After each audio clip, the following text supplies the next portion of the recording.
मित्रों नमस्कार। सुधीर पांडे पूर्वांचल के YouTube चैनल पर आपका स्वागत है, अभिवादन अभिनंदन है।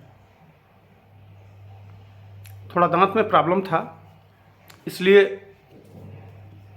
थोड़ी देरी हुई, इसके लिए क्षमा चाहता हूँ।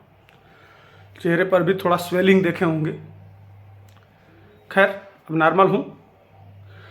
आइए, कल की खुशखबरी आपने सुना।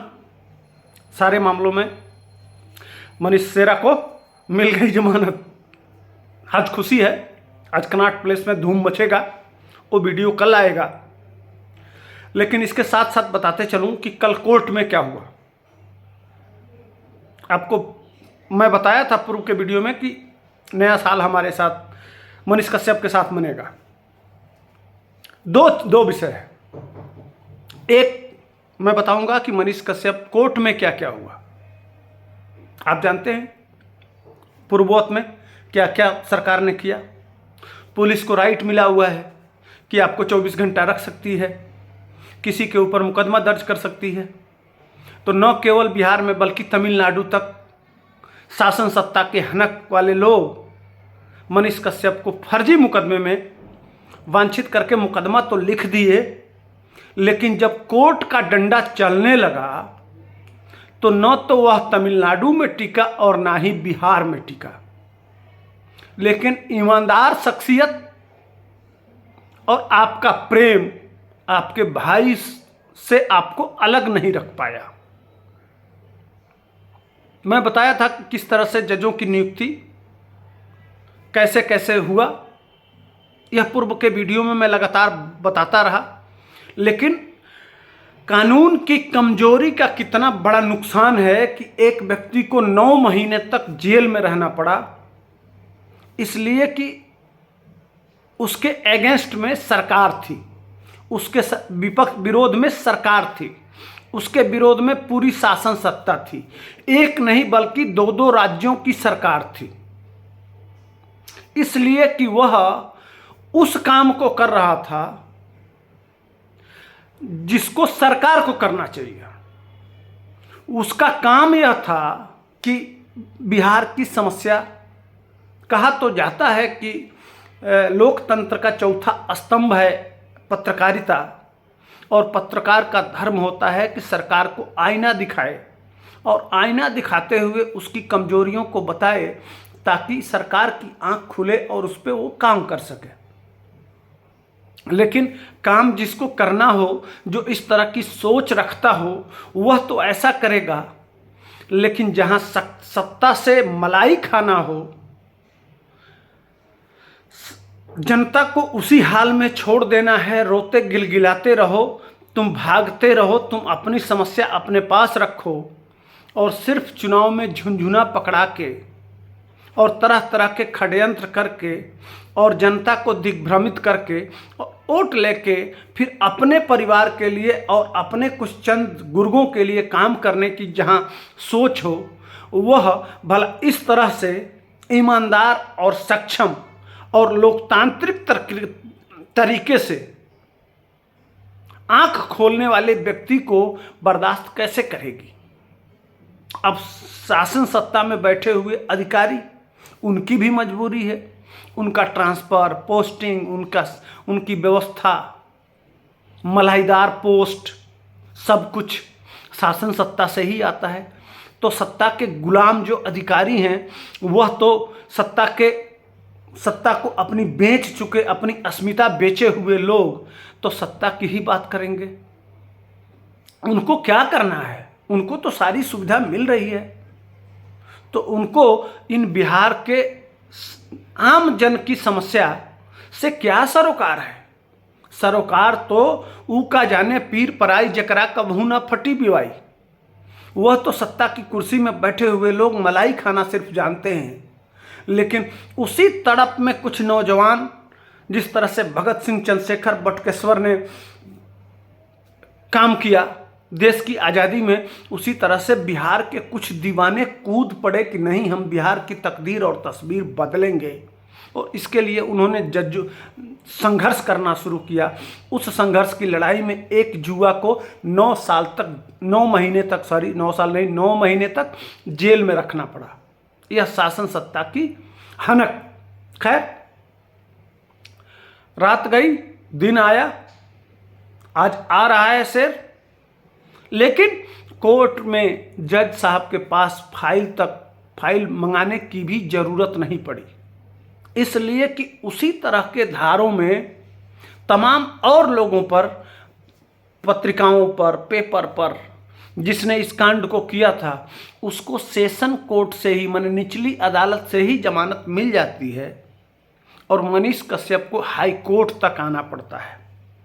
यह डर बताता है कि कहीं ऊपर बैठे हुए लोग नाराज न हो जाएं। जिसने वीडियो किया, जिसने वीडियो बनाया, जिसने सारी रचना रची, उसको सेशन कोर्ट से, निचली अदालत से ही मिल जाता है जमानत, और वही जज साहब खारिज कर देते हैं। मनीष कश्यप का मुकदमा और कोर्ट ऊपर तक चला आता है।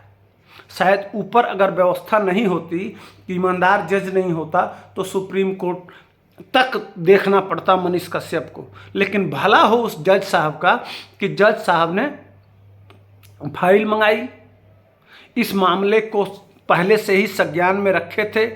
ज्यों फाइल पुटअप हुआ तो फाइल देखे भी नहीं, कहे कि इतने छोटे काम के लिए जिसमें सबको जमानत मिल गई है, उस मामले में इस व्यक्ति को 9 महीने तक जेल में रहना पड़ा। यह दुर्भाग्य की बात है। उन्होंने सरकार को भी डांट पिलाई, उस व्यवस्था को भी डांट पिलाई, उस सिस्टम को भी डांट पिलाई, और कराहते हुए उन्होंने जमानत दे दिया। ट्रायल में भी यह टिकेगा नहीं, इसलिए कि कहीं कल्प्रिट मनीष कश्यप है ही नहीं।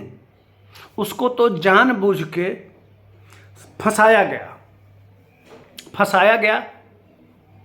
यह एक्चुअल मैं एक घटना बता रहा हूं, अभी कल ही की घटना है। आप जान के आपके होश उड़ जाएंगे।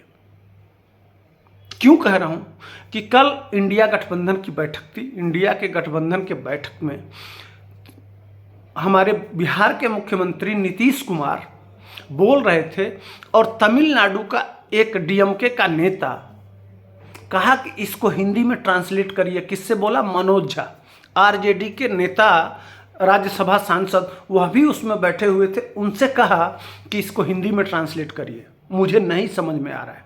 अंदाजा लगाइए कि जहां मुख्यमंत्री बोल रहे हों, वहां तेजस्वी के चमचा ही कहेंगे। चमचे से यह कहा जा रहा है कि वो हिंदी में, इसको अंग्रेजी में ट्रांसलेट करिए। नीतीश कुमार ने झड़का इस चीज को कि हिंदी देश की भाषा है और इसको आपको पढ़ना चाहिए।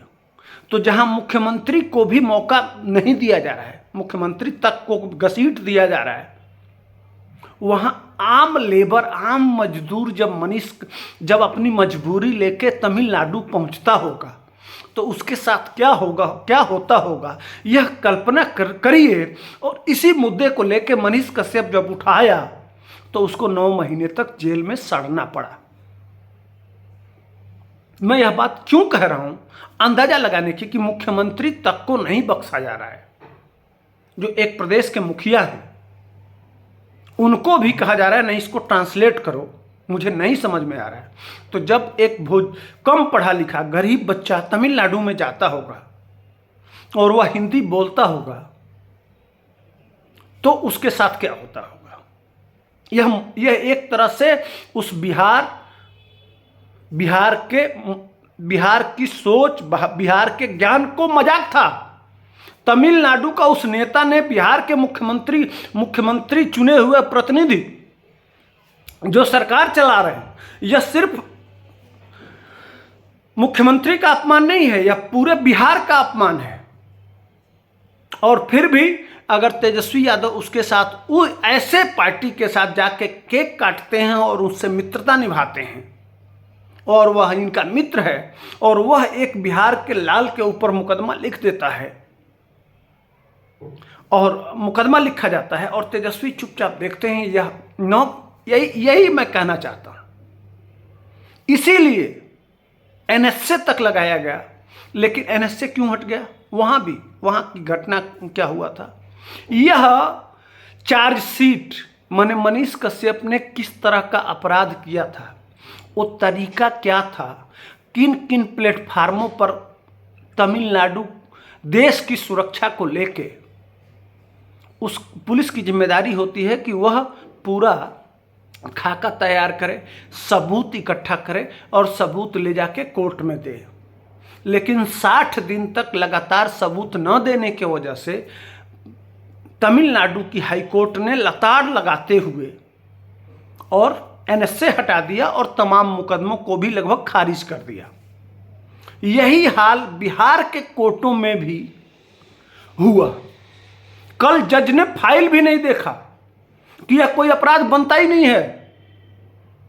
अब शर्म से डूब मर जाना चाहिए तेजस्वी को, शर्म से डूब मर जाना चाहिए उन तमाम अधिकारियों को,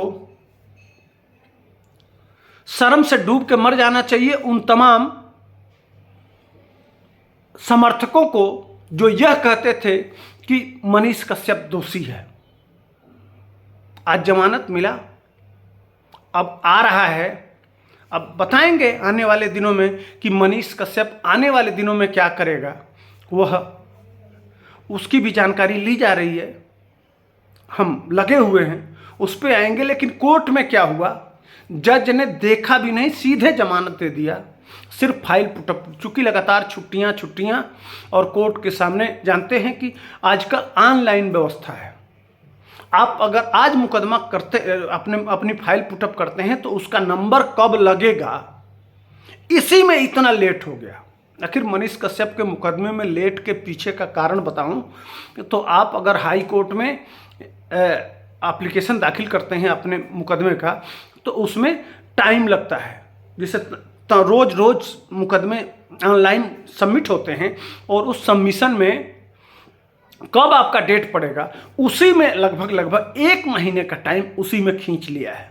नहीं तो यह काम 1 महीना पहले हो जाना चाहिए। लेकिन जज के सामने फाइल आया तो जज गुस्से में एक तरह से सरकार को और उन अधिकारियों को और उन लोगों को तमाचा मारते हुए जमानत दे दिया। आज मनीष कश्यप बाहर आ रहा है, आप खुशी मनाइए, और आएगा तो फिर इनकी बजाएगा।